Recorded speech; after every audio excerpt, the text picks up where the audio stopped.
Welcome everyone to the Green Home NYC May Forum. I'm really excited about this one. But a little bit about Green Home first. It's a all volunteer nonprofit that's been around for over 2 decades. And we do these programs monthly. And we have 3. We do a tours event where we tour buildings around the city that have some type of sustainable initiative. We do career workshops, and then we do these monthly forums as well. This forum is all about sustainable housing, sustainable buildings in New York City. Firstly, there's not enough housing in New York, and there's certainly not enough energy efficient, sustainable housing. But here with us, we have Michael and Sean, who are going to run through some presentations and explain projects they've been working on, go through examples of sustainable developments and Passivhaus.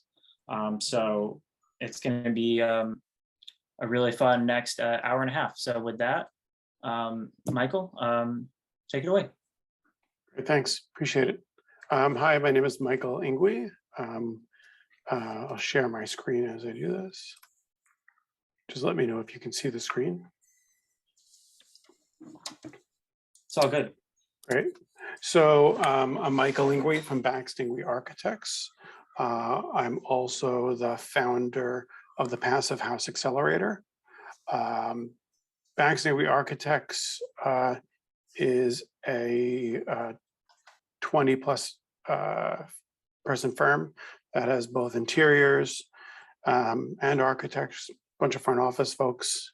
My partner, Ben Baxt, who you can see right in the center, has been in business for well over 40 years.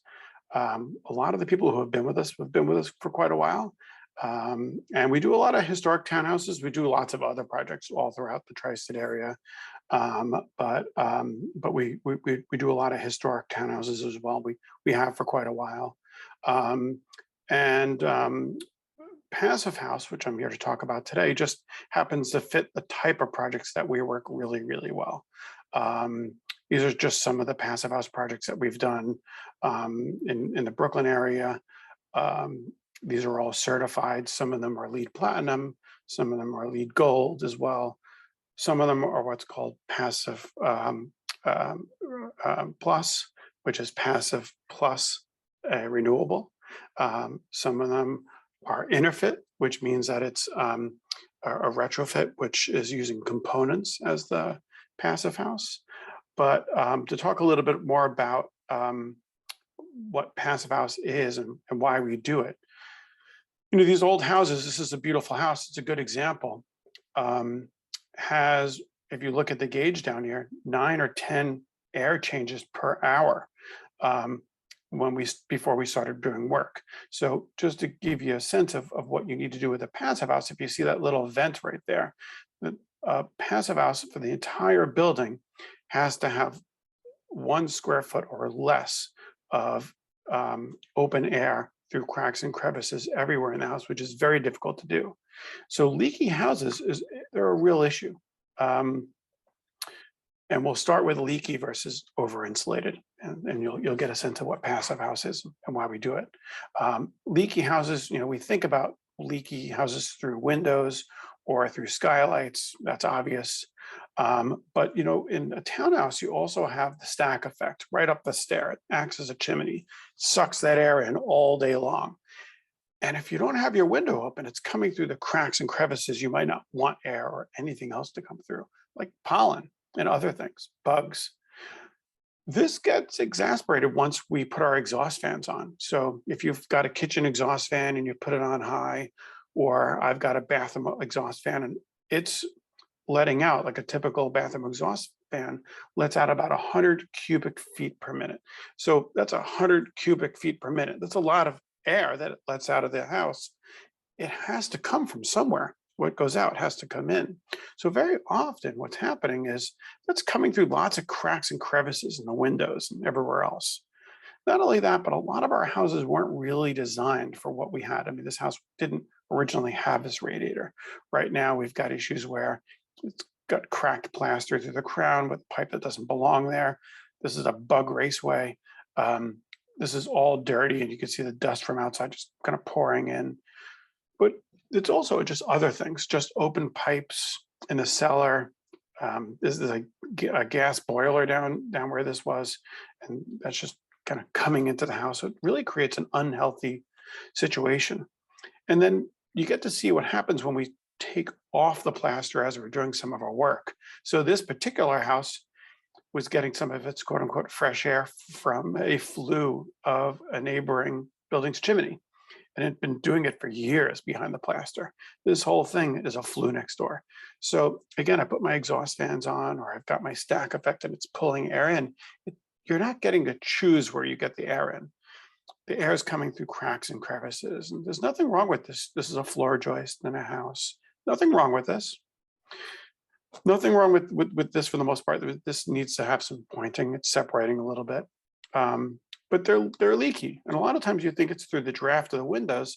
But you know, when we take it down, we see lots of issues. Now, in this particular case, we started to fix the brick.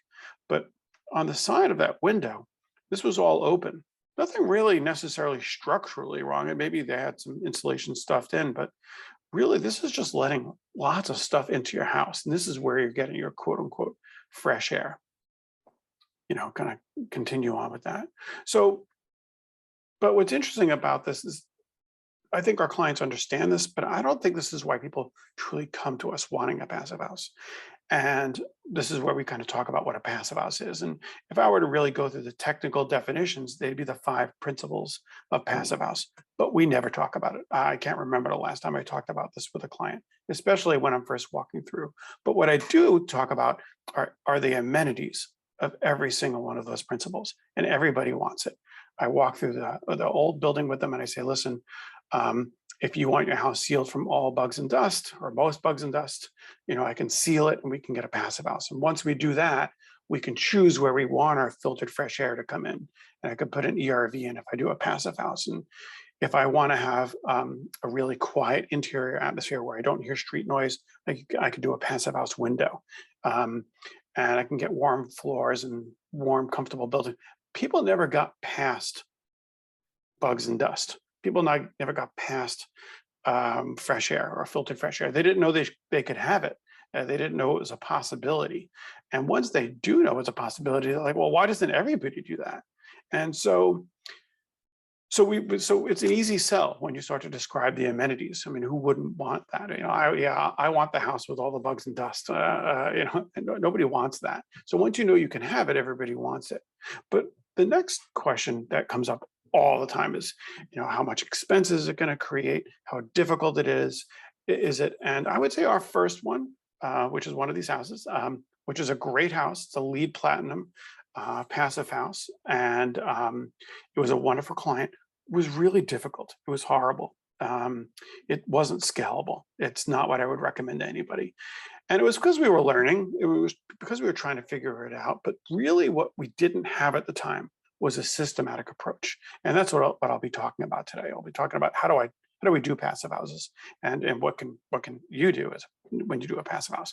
And just in terms of the passive house and what is our systematic approach, I mean, it seems really simple, but by not going backwards and by having a really good systematic approach, you really you save time, you save money. So the first one is educating the client on passive house in an effective way, the way I was describing it earlier. The next one, which is a relatively, unfortunately, new one for us in the last couple of years, we're bringing our passive house consultant. There are folks who can do this for you. We're a design firm. I would say there are some people who work for me who are incredibly technically proficient, but we're really a design firm. But there are people we can hire, passive house consultants. They do this for a living. And we bring them in early. They tell us, okay, on your north facade versus your south facade, you need this kind of window, that kind of overhang.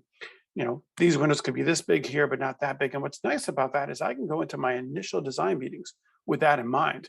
I can describe it to my clients. They get really excited about it. Start the certification process early. Select a contractor as early as possible. Our office just does this in general. We are not a design build firm, but we kind of act like it. We like to work as a team with the contractor and with the client. Create a ventilation strategy, kind of what I was describing before. How's my air coming in? How's it going out? And make sure I like it. And in identifying key milestones, hold weekly meetings. These are all things that I would do on a typical job as well. But it really does help. It streamlines this process and it ensures that we kind of get it right. We'll go through the details in a second. The next one is using a blower door as a tool. So a blower door, if you don't know what it is, it's the one we use is made by a company called Retrofits, and it is a canvas door with a fan in it that blows air in or blows it out, and it pressurizes the house. And it tells us, well, how sealed is our house? And we do it early, like really early, as soon as we're done sealing our walls. And the reason we do it early is that's how you find the issues, if there are issues, before they're too difficult to fix. And I have to tell you, it makes the biggest difference. It is the thing that makes Passive House possible in a retrofit or in a townhouse. By not testing early, you're going to go backwards, you're going to make mistakes. And so using it as a tool and not getting so caught up in, oh, it's got to be perfect before I test, just use it as a tool. So does your contractor have to have experiences? Asked of me all the time. And this is Owen Clean. He's the one who did the house where I'll be showing today. He didn't ever do a passive house before he did his first. He is a great contractor who likes to build. And I would say any contractor who loves building, especially one with a carpentry background, they're going to get passive house really quickly. The other thing that we do, which is very repeatable and everybody should copy it, is we started to require the contractors who work with us, even though they compete, to meet. We call it a contractor collective. And each one of them, if they want to do a passive house project with our office, has to meet on each other's job sites. And they have to show the problems, the solutions. The first one was incredibly tense for the first few minutes, but all of a sudden everybody loved it. The iPhones are coming out with pictures of their problems. And this is what I did. I mean, these are people who compete all the time, who've never met each other. But it was really good. Second and third meeting, we were doing window installation seminars, and they're very quickly are realizing that they're not necessarily competing with each other as much as time and failure. So just this happens to be a company called Zola. They were coming in, their technicians flew in, and we're giving a big window seminar. Sharing openly with the community is important. This way, everybody can kind of see how you do them, and then sharing it broadly with your team, making sure you're not the only human being who knows how to do it, and then even a broader scale. This is the last contractor collective we did. Had about I think 17 or 18 different contracting companies. We limited to 2 people, 6 engineers, 3 architects that I compete with. We're in it. And it's great. We had pages of notes of things that we would do differently next time. And it's really amazing what's happened. I've got contractors now sharing workers sometimes when one's slow or one's busy. I've got people texting me, can I get this person's number? Again, people who compete with each other can still collaborate. And we created something called the Passivhaus Accelerator to broaden this on an even larger scale. We have weekly events where everybody can share information. It's free. And this kind of expanded this to kind of a global situation where we talk about everything from retrofits like I do to affordable housing to all sorts of different elements. And then one of the things that we're about to launch is, or a client of mine is about to launch, I'm a co-founder, is a place where it lets you source material. It's one of the bigger hurdles that we're seeing now. How do I find stuff? We spend a lot of time specifying it, but like, yeah, but where do I get it? And how do we get it cheaper? Where do I find it? So it's called Source 2050. If you put your email on chat, I'll send you something on it. Hopefully launching in June. We'll see. So coming into our case study, typical townhouse where we did an addition on the back. This is the team that worked on it. I like to say I don't really do anything. I like to dabble in lots of stuff in the office. I'm very much involved in the design, but the team we have is really, really good. Frankie was the project manager on this. You've already met Owen through this. Kevin Brennan is a passive house god. He did the air sealing. John Mitchell's our passive house consultant, along with Ed May. Bob DiVleo was our engineer. The blower door was another good team member. There's a good picture of it. So let's start in the cellar. We get into the details of how we do these passive houses. And some of the things that we do in our certified passive houses, I now just do in every townhouse I work in, period. Because everybody wants a warm, dry cellar. And this is a company called Stego, and it's a great product. We simply put this really thick yellow plastic film below the slab before we pour it. You can see there's some rigid insulation in there. And all of a sudden in my cellar, I do not get the cold or the damp coming through. It is just amazing. It takes a while for concrete to dry out, probably 3 months, by the way, to have that not feel so humid. But besides that, it forever and ever after that, it's warm, it's dry, the moisture doesn't come through. It's a really great product. In this particular case, we dug down the cellar. You can see this is a bench detail. Sometimes people will underpin these walls to get a little more cellar height. In this particular case, we did a bench. Here you can see it installed a little bit more. This is an insulation called rock wool, which we install in cellars. Purple board, we try to do things that don't like mold. This is a little bit more complete, a rendering of what it might look like completed. In Brooklyn and Manhattan, we do a lot of work in cellars because a lot of times we're in landmark districts and we can't go up. So we've got to make what you have down really work for you. Coming through, when we talk about how do we seal the side walls, sometimes we're dealing with new joists. And what we always say is you got to fix the walls. I mean, someone might not see this wall for another 150 years. So if I see some structural work, I've got to deal with that. But really simple things like putting this roofer's element on this box beam before it goes in there, it ensures that this is sealed. This is a company called Stowe. That's Rapid Seal. Really starts to seal that. It's the sequencing. And this is where that systematic approach comes in. And this is where those contractor conversations go in, where they know to sequence it. They know to do this before they do that.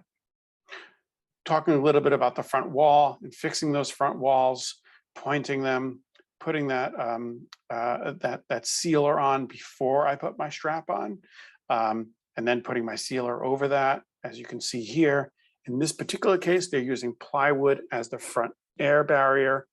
It's all vapor open. The other thing we have to do when we create these walls is make sure that we keep it all vapor open so vapor can still escape. You don't want to create a plastic bag that you're living in. The other one is you actually don't want to over insulate the walls. You'd expect that in a passive house, they'd have to have really highly, heavily insulated, really thick walls. And they're kind of thick, but this is 4 inches of rigid, 4 inches of cellulose blown in insulation, which is a recycled material. It's only because the outside brick of these walls, they're used to being dried out from the interior. You cannot over insulate them.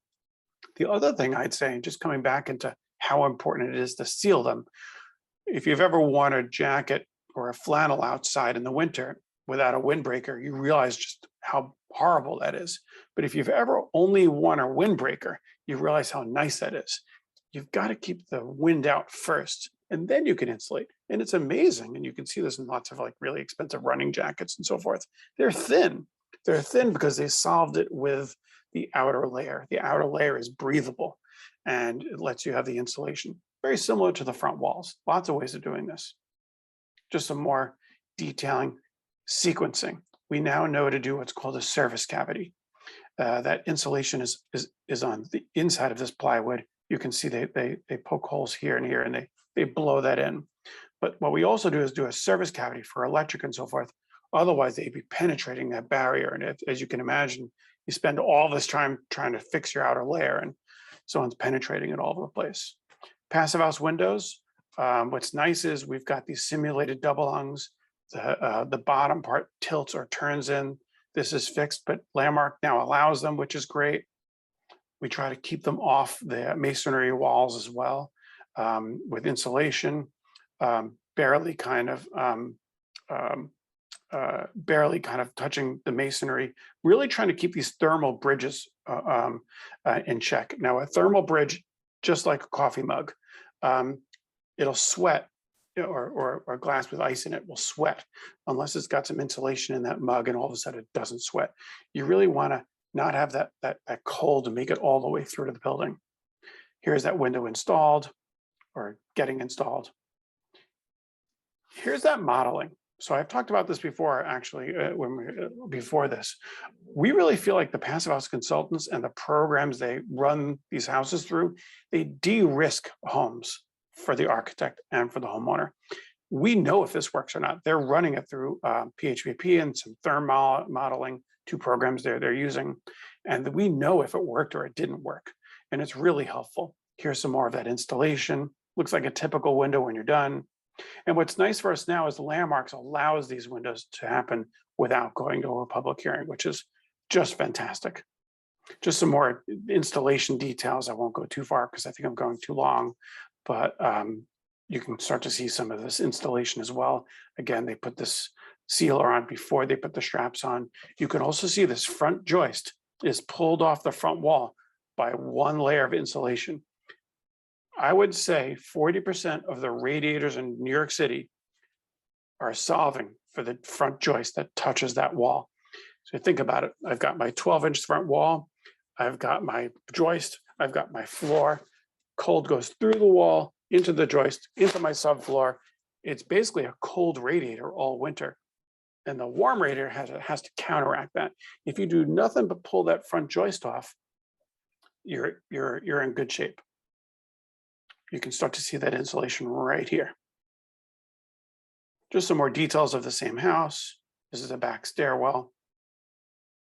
Just some roof details. Again, we only have 1 roof detail now. If we're taking a roof off of a house, we're doing rigid insulation first. It seems really easy now now that we're saying it out loud, but catching the heat before it ever makes it into the house is really important. So it's 4 inches of rigid insulation. And this is where the therm modeling really helps, because I was like, great, let's do like 20 inches of insulation. But apparently that doesn't really work well. You have to think about where you want that insulation. Some of the insulation should be within the structure. Some of it should be on the outside. And the modeling that the Passive House consultants really helps us with that.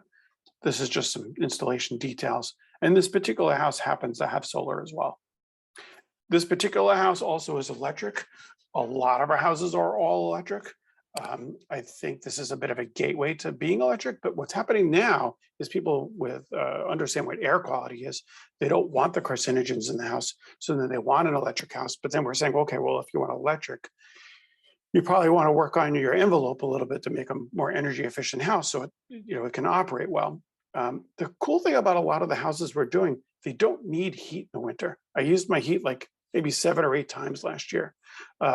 And it's pretty typical for all the houses. Once you've created this really nicely insulated home, you just don't need to heat them. So it makes things like running the heat through the mini split work really well, and the ERV work really well. Heat pump hot water heaters are great. I have one, I love it. The heat pump dryer, happens to be a whirlpool model. It is just as big as the gas dryer, and induction ranges work really, really well too. Just a skylight detail. We do large skylights now because we have a great company. This is Lamelux, 475 sells in Brooklyn. And it has a lot of insulation on the curb. It's also triple pane. The glass is also treated so it doesn't let a lot of the solar energy in. So, which is really, really helpful. Here it is installed. If I didn't have that technology, I wouldn't be able to do these really large skylights. Just some more pictures of that. And the solar on the roof. Brooklyn Solar happened to be the installer here. And that's it. The one thing I'd also like to say, I've had a bunch of these talks kind of throughout the States and other places. We're really lucky to be in New York. I know sometimes we all question it here and there, but we've got some really, really great groups here. NYSERDA, the Mayor's Office of Sustainability. Landmarks is way ahead of everybody in terms of allowing a lot of this to happen in historic buildings. So a lot of the stuff that we're doing and that I'm doing, I've gotten from other architects or other builders, but it's also just our city agencies in the city we happen to live in are really, they're great. They're great to work with. So anyway, with that, thank you very much. Thank you, Michael. That was an excellent presentation. We have quite a bit of questions for you, so we'll get to those after Sean's presentation. Great. Sean, take it away. You're up. I'm here. Thank you. Michael, thank you. I could look at those details, photographs all night long. That was wonderful. Let me figure out how to get this shared and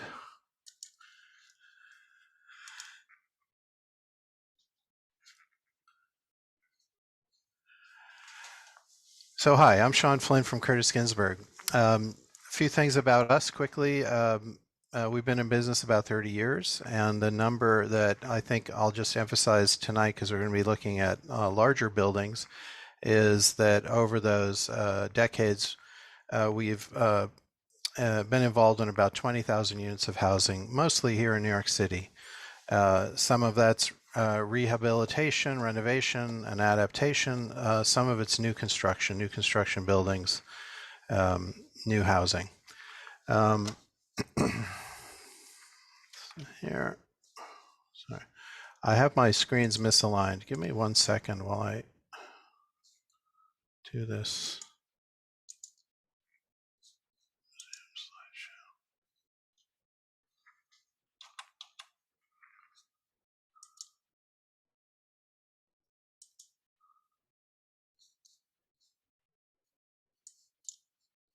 I apologize.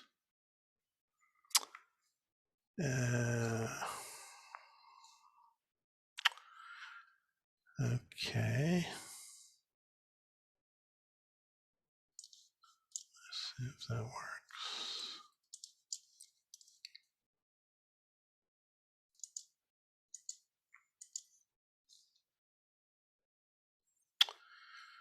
This is going to be a little tricky, but okay, I'll give it a try. So we work on a lot of multifamily buildings, a little different from what Michael has been showing us in the scale, but in the detail, very similar. And particularly in the area of sustainability and resiliency, we detail and deal with many of the issues that Michael talked about. We have ourselves about 19 passive house buildings, either certified or in construction. At this time, almost all of them are multifamily. There's a couple of single family homes that were built on Staten Island as part of the post-Sandy recovery efforts there. We participate in the regulatory process. We try to shape our work, and we try to engage with the communities that we're working in, and most of it is here in New York City. The partners of the firm serve on various committees for adopting the building code, for modifying the zoning resolution, et cetera. And this is all very critical for large-scale development in New York, where you are working in a highly regulated environment. Okay.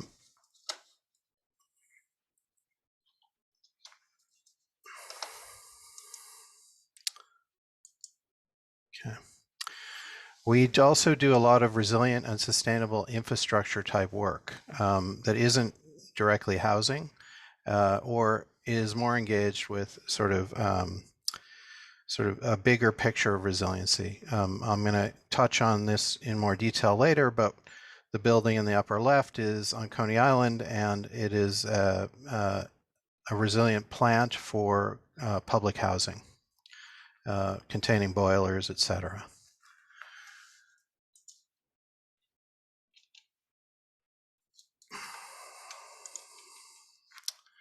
So we also do a fair amount of renovation and adaptive reuse, and I'll get into that in a little more detail later as well.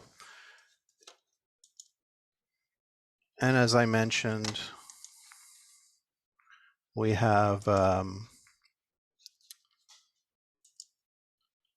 numerous passive house projects, And we'll be looking at Beach Green Dunes 2 and Beach Green Dunes 1. All of these projects are in New York City. I think it's important to note that all of them are affordable. This is all affordable housing. Some of it's oriented for seniors, some of it's oriented for families, some of it's oriented for a mixture of seniors and not of seniors, but of supportive units and families. And tonight we're going to look at some recent work that we've done in the floodplain. A lot of New York City is in the floodplain. This is work, and hopefully that it improves the environment, it improves the streetscape, and builds the community. And we'll start with a project in Coney Island called the Nycha Sandy Resiliency and Renewal Program at Coney Island Sites, Brooklyn. That's a bit of a mouthful, but there's a reason why it's a mouthful. It's important to note Nycha, this is publicly funded housing. This is publicly owned housing. It's federally financed work. The Community Development Block Grant for Disaster Relief that was brought over $3 billion in funding to New York City after Sandy ultimately pays for this work. I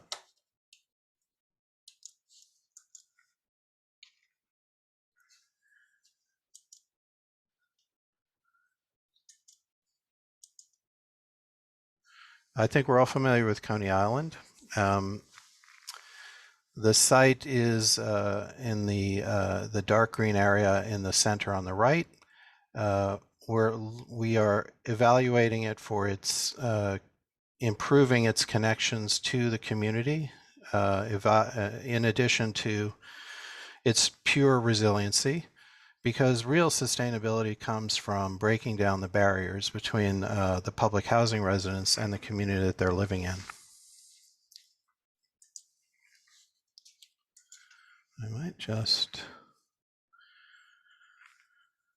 So it's 3 Nycha developments spread over 4.5 blocks, about 15 acres of land.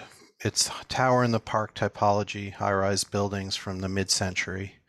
The surrounding neighborhood blends both government-owned or government-financed high-rises with low-rise row houses, single-family homes.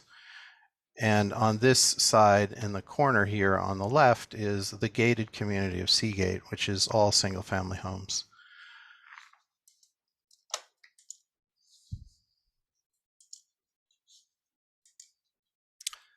The existing buildings, as I mentioned, tower in the park types, mid-century modern. The site is extremely vulnerable to flood. Much of Coney Island is in better shape because of the boardwalk. This particular site actually floods from the creek side or from Gravesend Bay. So it is a very vulnerable site.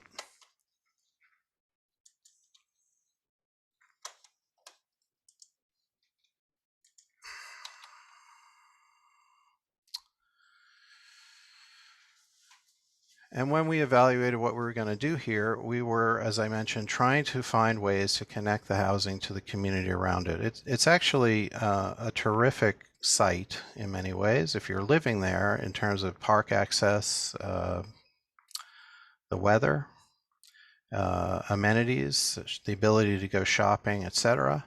It is also a very poor community. We evaluated the existing site plan, and of course, one of the joys of it was very large-scale trees that were planted at the time the buildings were built. So they're 50 and 60-year-old trees, and it's a bit worn out, but it has a lot of character consistent with that era. We had to evaluate the zoning and functional limitations. The blue circles are important to us because we were building all new electrical systems, and we had power loss issues to deal with in terms of where we sited the new electrical systems in relation to the existing buildings. We also had to watch out for zoning setbacks and what we call window to wall setbacks in the zoning resolution. It seems like a large open site. There wasn't in the end many locations to place the buildings. We did place our new buildings in relationship to the street grid, to give buildings street frontages and street addresses, to reinforce the street grid, and to reinforce pedestrian axes and create new pedestrian axes where they didn't exist, and to reinforce and at times create new outdoor park rooms. Distribution of utilities was critical. This was specific plan ultimately came about to avoid revocable consent crossing of the street. And when we finalized this sort of master plan, we tried to place buildings on parking lots to avoid, again, damaging or removing mature trees. And we tried to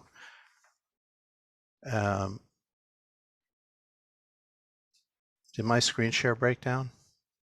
I just saw a message come up. No? Okay.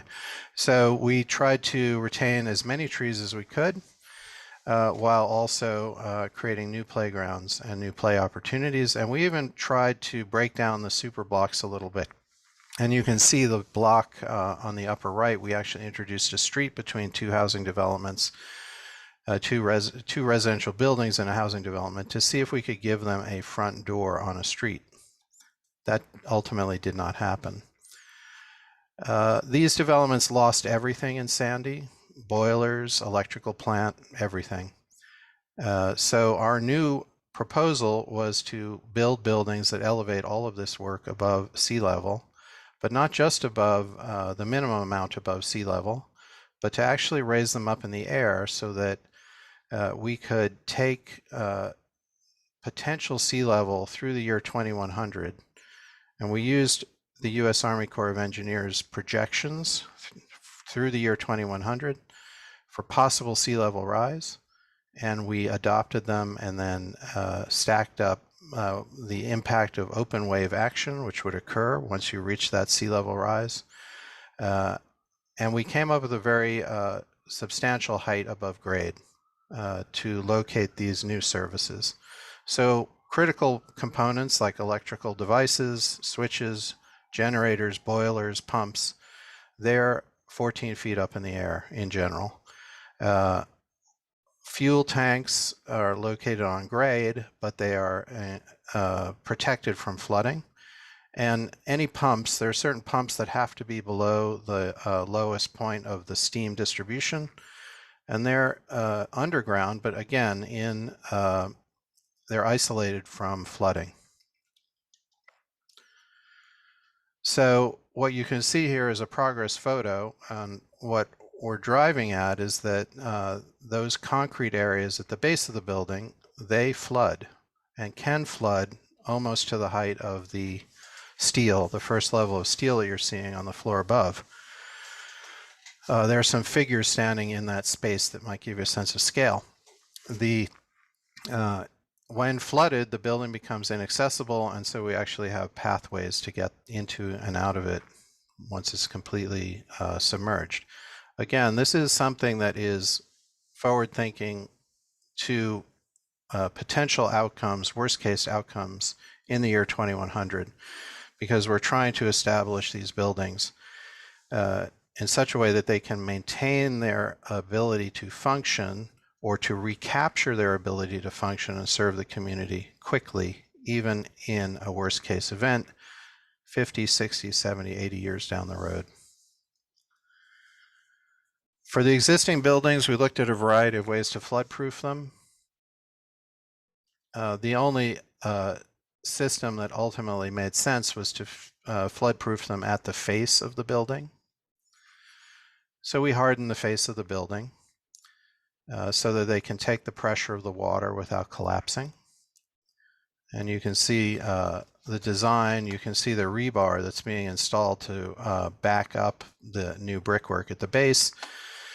And that's all calculated based on the lateral loads that are imposed on the walls during a flood. Where we have entrances, we have removable gates. We actually explored things like self-actuating gates, and for cost savings reasons, they were removed from the project. Very important for the residents to see some visible sign of progress. An enormous amount of money is being spent underground or in service spaces that are not public. We'll also be upgrading the lobbies. So the design evolved over the years. This has been underway now for about 6 years. The original design was masonry and everything was enclosed and featured substantial areas of metal and glass. For cost savings reasons, we moved to a metal panel system, and the buildings are under construction now. Beach Green Dunes and Beach Green Dunes 2 in Arverne. This is moving a little bit down the coastline now, a little further east. The beachfront in Arverne is a development site. To the best of my knowledge, it's not active right now. Beach Green Dunes 1 and 2 were the earliest phases of the project. And what's great about them is that they, while there is a large development site that is still in play, and there's a large nature preserve area and dune preserve area, these early phase projects actually infilled housing in the vicinity of existing housing and put housing directly next to a subway station, which is a terrific resiliency and sustainability issue.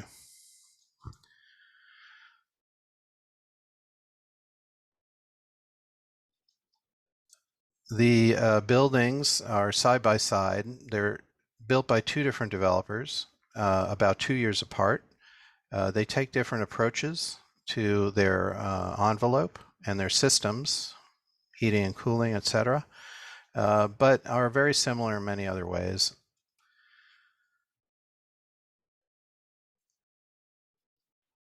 So I'm not going to bore you with these details. This is a comparative study. They're roughly similar buildings in size. They have similar, the codes are the same. Many of the outcomes and design inputs were the same. One has slightly more units, and the units are larger. Flood resiliency, despite their adjacency, is actually slightly different due to their position on the ground plane. The exterior envelope varies drastically, and this is a major difference between them. One developer decided to go with a traditional concrete block and insulation, or EIFS, and the other developer used insulated concrete formwork and directly applied the stucco finish to the insulated concrete formwork. One uses ground source heat pumps, one uses air source heat pumps, one uses centralized ERVs, and one uses unitized ERVs. Centralized ERVs are on the roof and are connected by ductwork to the units. Unitized ERVs are subdivided between all the units, small ERVs within each unit. ERV is energy recovery ventilation. The domestic hot water is gas-fired in one building, and it's a cogen gas-fired in the other building. Similar values in the exterior wall assemblies. Similar values in the solar arrays. Very similar in their site energy consumption. Both are passive house. Both site energy use indexes, or EUIs, are almost the same. And this is really the culmination of it. Despite all of these different approaches, you end up with the same output at the end, extremely efficient buildings. And so what I'd like to emphasize here is we understand how to build this. We can build this. There are different ways to approach it. What's important is getting it done. These buildings roughly fall into this zone here. This is the target carbon dioxide emitted in tons per year, per gross square foot per year. The target for local law 97 is here. Existing buildings don't meet it. Almost all of the new construction buildings that this study evaluated, some of which are we're the architects for, some of which other people are the architects for, actually do better than the local law 97 target, or have done better in the limited time frame of the study. And the buildings we just looked at, they're doing best of all. The sooner we can get to this, the better. Very important to us is to talk to the residents and find out what's going on. This is part of building the community and extending the information sphere of the buildings. And what I'll say about it is that, you know, while responses do vary, there are always going to be issues. There are always going to be different approaches. There's always going to be concerns. Again, what's important is to get in there and do it, and to educate people. Passive house buildings are wonderful to live in terms of their ability to manage temperature, but everybody still wants to turn up the thermostat in the winter and turn up the cooling in the summer. And a nice coda to this is the New York Times from last week. The Beach Green Dunes 2 has a 7,000 square foot community facility space, and a restaurant and cafe just opened in that space. And I'll finish quickly with the Carolina. This is in East Harlem, and while it's very far from the river, what's interesting about it, it is also in the floodplain. This is the lowest elevation in northern Manhattan on the east side, and when you look at older maps, you'll see that it's there's actually a swamp and a creek running through this area. It's the reason why the Metro North Railroad has the viaduct that runs down Park Avenue, and you actually see it here in the picture. The new building sits in the floodplain and has no cellar. So the services that you would normally think might go underground are either on the roof or they're taking up valuable floor area on the ground floor. As part of addressing that, we looked at ways to enliven the streetscape so that, and to lay out the functional plan so that there was never an opportunity, there's always an opportunity to have a window, to have a door, to have a sense of life along the street, all the way around the facade of the building. And when there wasn't a chance to have literal windows and doors and to enliven the streetscape and to break down the mass of a very large building, so that the pedestrian experience and the community's experience of the building was rich. Even when we had to hide a parking garage behind it, we found ways to detail it so that it mimicked more rich program spaces and was more visibly broken down at the grade. I think there's only one place here, maybe here, where the full height of the building actually extends down to the ground without some sort of mediating step, whether it be a portal or a planter.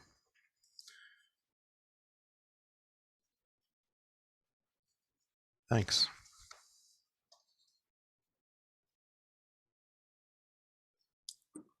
Thanks, Sean.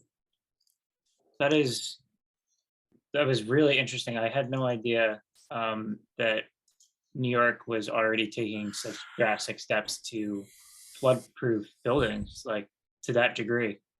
And that is, makes me a little bit optimistic. So thank you for that presentation. Okay, so let's hop into some questions that are in the chat.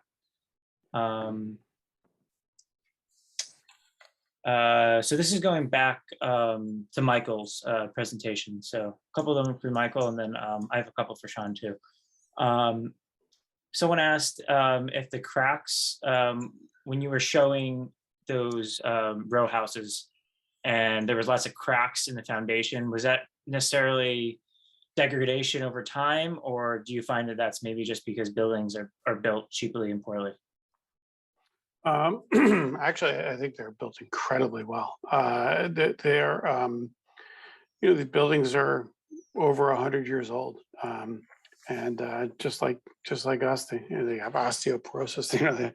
They're just falling down. They're creaking down. I don't think they're going to fail. I mean, for the most part, but they need some love. And as we're opening them up, we see the cracks. We've got to fix them. I think a lot of these cracks have probably been there for a long time. I think there are people who've potentially done past renovations and have seen them and decided not to fix them or fix them poorly. But I think this is pretty common, and I think it's just the age of the buildings. Yeah, I mean, the idea of building envelopes and sealing, I mean, they didn't really even have the tech to consider it then. Natalie asked, do you advise clients to switch to heat/recovery vent systems? And do you always get Passivhaus certification? Or do you have clients that skip that step? And that was actually something I was had a question too. Do you ever just do developments that incorporate Passivhaus principles, but maybe isn't quite always a Passivhaus? Kind of goes along. Yeah. So our office, I would say 50% of our projects are just renovations. I mean, we're not renovating the whole house.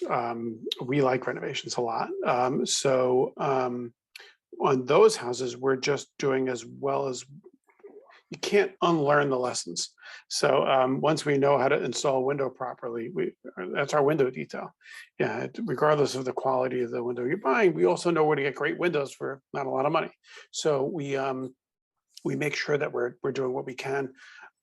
When you're doing a full gut, oh, by the way, I just to step back for just a second, and this will go into the cost question too. Sean, first of all, I loved that presentation. So, and I think it's great that the two of us are on at the same time.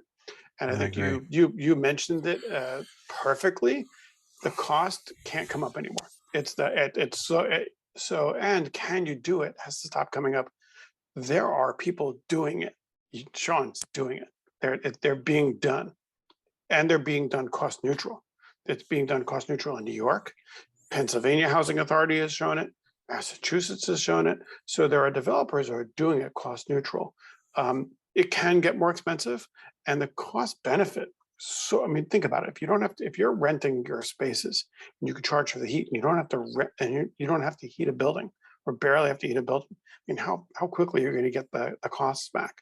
But I think it's great because obviously the homes that I'm working on, they're higher ends, 4 and 5 story historic townhouses. The cost per square foot right now in New York City for a project that I'm working on is anywhere between 600 a square foot and 1,000 a square foot, depending on finishes. I mean, they're expensive, but these clients were already going to spend that much. If they're going to put in a Marvin or another type of window on the front of their facade, it's already an expensive window. So to replace that with a Passivhaus window in my world, there's just no difference in cost. So why wouldn't you do one versus the other? In my world, in the type of kind of projects we're working on, the only people who are doing high-end renovations who aren't doing a Passivhaus are people who don't know. Because once you did, you're just going to do it. I mean, just why wouldn't you do it? Because we don't need mechanicals. We could do big windows. We could do all sorts of things that we couldn't do without it. And then in terms of certifying, we don't certify all of our projects. I want to. So to step like one step at a time, when I'm doing a full gut, I now always hire a Passivhaus consultant, certify or don't certify.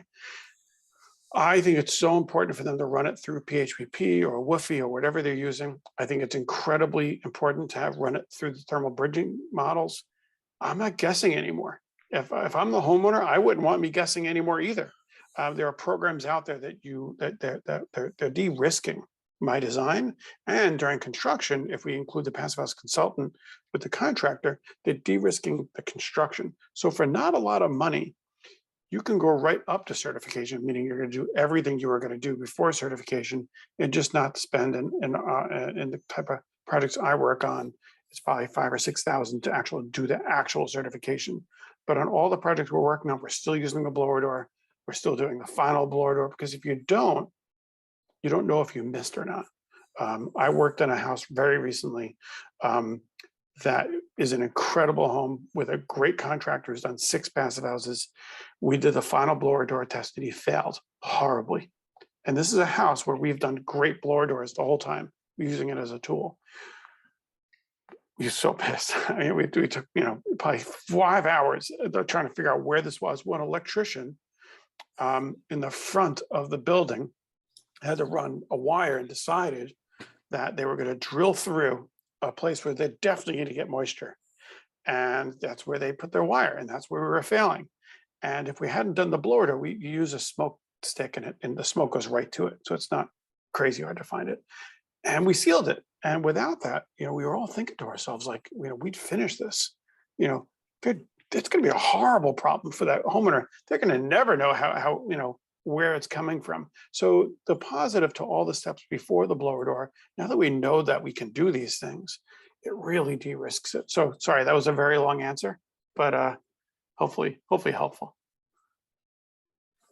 And actually, I think you kind of touched on the first part of this question also from Natalie. She says, what is the approximate cost per square foot to convert a house to passive house? I feel like you've kind of answered that. Yeah, so I track the costs of a lot of different people, including myself, through the accelerator in New York, because in New York, in Brooklyn, Manhattan, Queens specifically, if I go 30 minutes out, everything drops by like a lot. But in right now, it's about 2 to 4% more on a house the size that I work in to do a passive house versus a non-passive house, and it depends on the experience level of the contractor for the most part. I don't know, Sean would have to answer it for his. I don't know if there's a cost premium. Yeah, Sean, feel free to come into any of these. There is a cost premium. It's modest, and the passive house, the goals of saving energy when you own a building and you're renting the units are, as you say, Michael, very obvious.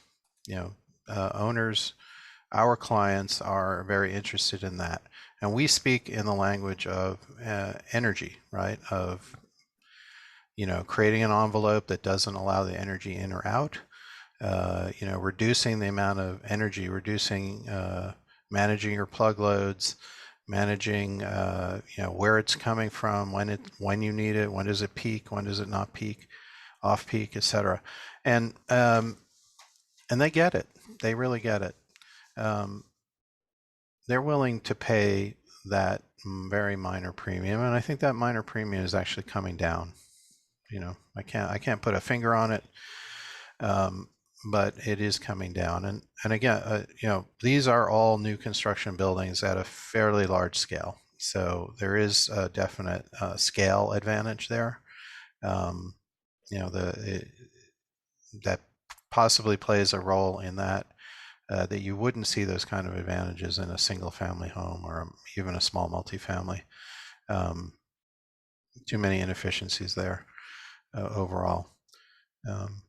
One thing I'll just, that occurs to me, I just want to add, our next frontier on that note is really to look at embodied carbon. Embodied carbon is a harder sell for a developer who's going to own and operate a building, right? And because it does cost a bit more, and there's no sort of like metric for the payback period, so to speak. It's not, it's hard to capture. So we do think about it and try to get approaches that suit us. I mean, as a firm, we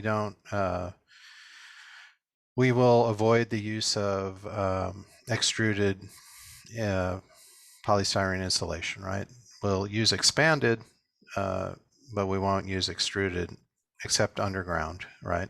Because the EUI is it's just so amazing how much worse it is. So we just don't do it unless we absolutely have to. Is that an issue for the builder? It might be. I mean, if you want to switch to you have a critical assembly where you need a thin insulation with a high R value, maybe you don't have a choice. It's easy to say I'm going to use mineral wool instead, but you may not have the ability to use the mineral wool instead. I mean, we're kind of a little bit stuck on the plastics right now, but it is sort of, as I said, the next frontier to try to educate ourselves, educate our clients, educate the community, and improve the situation there.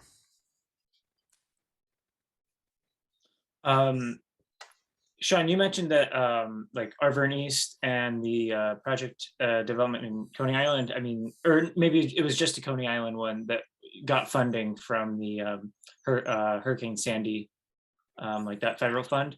Yeah. But curious, and for you as well, Michael, are there incentive programs that kind of help with financing aside from that to offset these costs? Like how can we encourage more developers to have this initial upfront cost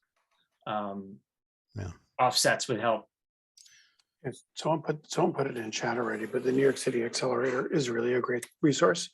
But I'm positive you've got at least one building in it as well, Sean, but we've got 2 buildings in the NYSERDA Buildings of Excellence project right now, or a program. And for one of them, like it's real money, especially if you're doing a multifamily. Actually, both the ones that we have in there is a multifamily, and they're providing real funding for people who are doing true passive house projects and willing to share their information, their details, so that others can follow. And I'm almost positive that you've got some in there too, Sean. I think I remember I think you guys are around one winner as well. Without remembering the details, that accords with what I understand. Yeah, absolutely.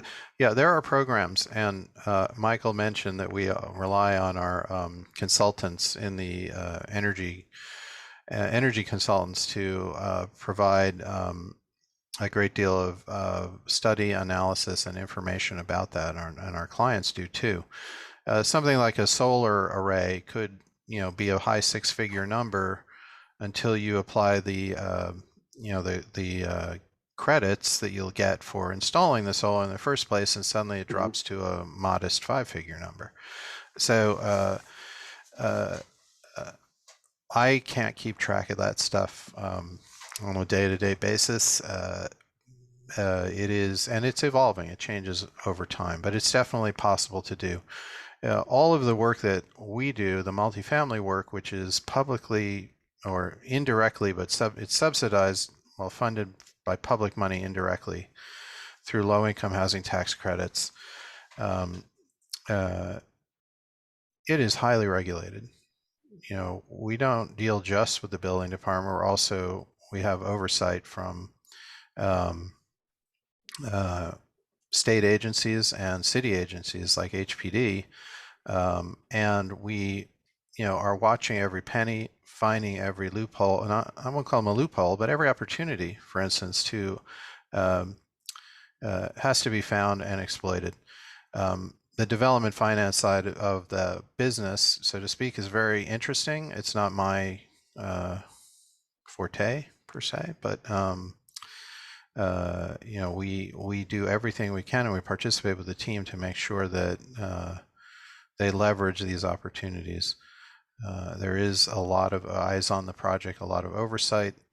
The banks, right? The banks have their own people watching us. The agencies, city and state, they have their own people watching us. It goes beyond the everyday of the building department and complying with the zoning resolution.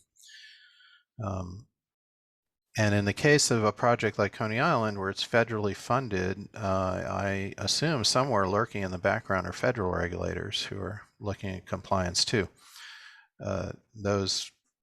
They're invisible to me at my pay grade, but I can't help but feel that they're out there somewhere.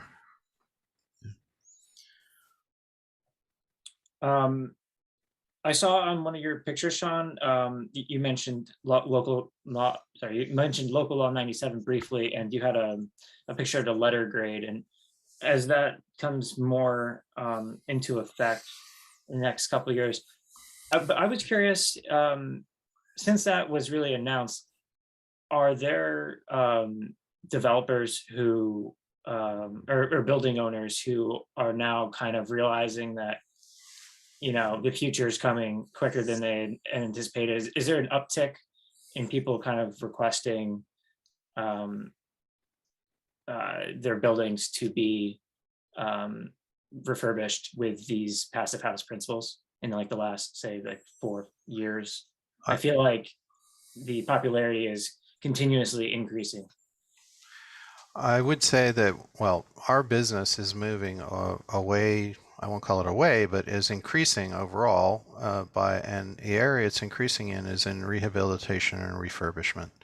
And there's definitely an interest in sustainability, in energy efficiency, driven in part by local laws, changes, even just progressive Euro changes to the energy code have pushed us in the direction that we need to be going in. Are folks saying, no, I got to make a passive house? I haven't seen that. That, you know, the voluntary certification programs remain voluntary.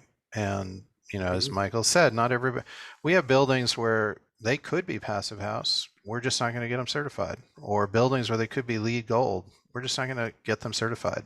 You know, that's a decision the owner makes about whether they need what are their maybe broader corporate goals, or what are their you know, what's their big picture. You know, we will support what they're doing. Our goal is to intervene effectively and improve the situation every time, all the time. We have got to get going. I mean, there is no question. When you look at, you know, the continued expansion of the use of fossil fuels and the amount of greenhouse gases that are constantly escalating, there's no other choice. Every possible opportunity we'll push for. So we do rehabilitations of existing high-rise buildings to make them, improve the quality of life for the residents. Best case scenario, you overclad the building, right? You overclad the building and you get close to passive house. You start making the walls air sealed. You increase the amount of insulation. A Nycha tower in the Park building, like the ones I showed, there is no insulation in the walls. Nothing. It's 2 widths of 4-inch masonry with a 3-inch cavity. Not even, it's like a 1-inch cavity, come to think of it. It's tiny. And then sheetrock adhered to the masonry on the inside. That's it. The energy just flies out of these buildings. Incredible. How do you fix that? Well, you could start over, but let's face it, where are all the people, public housing, but also private, where is anybody going to live if you have to move them out in order to do the work? Doesn't work, not at scale. It works for some rich people, it works, you know, for a building here or there, but it doesn't work at scale for the public, you know, at large, the 99% rather than the 1%. So there you have to come up with solutions. Overcladding, right? You can overclad the building while people are living in it. Progressively change out their windows while they're living at it. You change out the windows from the outside, standing on a scaffold, right? Come back in with a little interior work when you're done.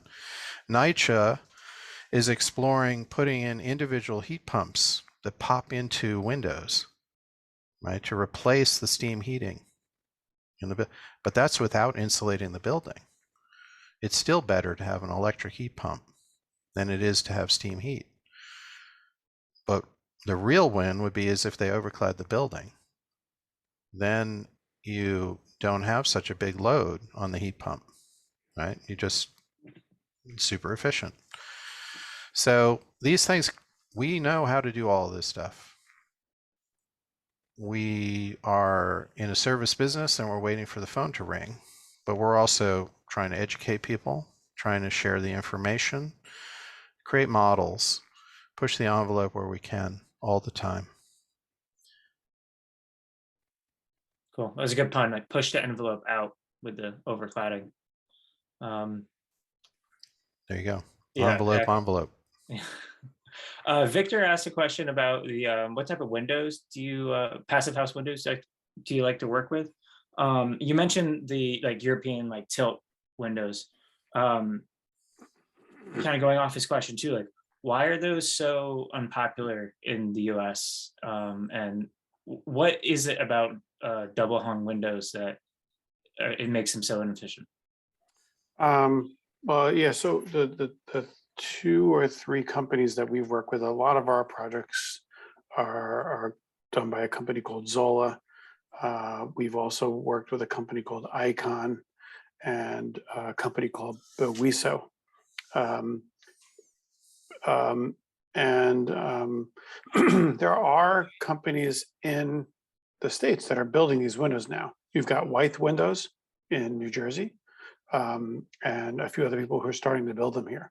They will get popular here. I think it's just for some of the bigger companies to change their assembly line, you'd have to really prove to them and create a market for them to change or create that assembly line, where in Europe that market's already been there. And so you've got to create the need. And when you look at a typical double hung, all you do is you unlock the lock and it slides up and down, and it slides really smoothly and really easily. Well, the reason it can do that is it's not really sealed, and the air just goes right around it. Whereas the tilt turn, it tilts in or it turns in. The most important thing is that it's got basically a kind of a triple seal. So it's not just the triple pane glass, but it allows it to seal in a way that a passive, a double hung just couldn't. Having said that, Bowiso just came out with a double hung passive house window. And we're hopefully installing it in Brooklyn soon. But it's incredibly expensive, but it's beautiful. And so there are a few different window companies. And what we've now learned is there's just, depending on everybody's price point, there are passive house windows that can beat that price point. No. What is the height of a building where the apartments aren't allowed to have windows that open anymore? Because like obviously a high-rise buildings, that's not really allowed, but what is that for? I can say we do a lot of modestly tall buildings, but I've never worked on a building high enough to say that you couldn't open a window. Okay. And actually not sure there is a code driven, as a practical matter, it would be problematic on a very tall building to open a window. I don't know if it's driven by the code per se. But I haven't had the opportunity to work on one, so I'm a little sketchy on that. Mm-hmm. I'll just make a plug for the window that we use a lot of in our buildings is made by a company called Intis. And that is great. Yeah. It's an American company with factories in Canada and the United States and overseas too. So they're kind of going back. I mean, originally all of the windows came from Germany, and that was a big source of friction in the early days of getting passive house certification. You owners would shrug and say, "Wait a minute, I have to import all my windows from Germany." If it's a house full of windows, okay. When you have a construction site with hundreds or thousands of windows going in, a delayed shipping order is a major problem. At that point. So. I mean, it's a problem for anyone, but it's a kind of a neck breaker for when you move up to scale. So anyway, Intis has been very popular with us and with the developers we work with. It's a UPVC window that is double or triple glazed depending on the configuration. And the project I showed, the Carolina, is not a passive house building. But I believe they ended up using Intis windows in the end. And part of what we were able to do there was shape the package, the glazing package, to meet the sound transmission requirements. The building is next to the Metro North Railroad tracks. And so any window that faces the tracks and is within the sort of radiating globe of sound coming off the trains has to perform one way. Go around the corner, doesn't have to perform the same way anymore. Again, is this directly a sustainability issue? I would argue it is. Just the livability of the sound, the sound environment that you're living in is also part of what we have to think about to improve the quality of just a good night's sleep. The quality of living in your home, and being able to live there continuously, to age in place, to not have to move out. You take one of the problems that we face, and what challenges we're going to start to think about overcoming, is in older buildings. How do you deal with getting older people in and out of the building vertically? Older buildings don't even have elevator cars that meet anywhere near the standards that we have today. Changing out an elevator in an occupied building, it's not really possible to do. I mean, I won't say it's impossible. I'm saying the cost of doing it is insane. And yet, that if you're talking about sustainability, about keeping a community integrated and whole so that people can age in place, so that they don't have to lose their homes, so that they can become infirm or injured and still get in and out without being carried up and down a staircase, which, that's why we can't live in the high density Lower East Side that we all know and love. It's not practical anymore. And community sustainability and community building, part of it is, building a new building in a community where the older people in the community can now have an elevator that is stretcher accessible, let alone wheelchair accessible. So those are, that's a new construction argument. Like, why is new construction important? And I'm not sure why I got on that topic, but important point to make. Absolutely. Agreed. We have a question from Chris, slightly separate topic.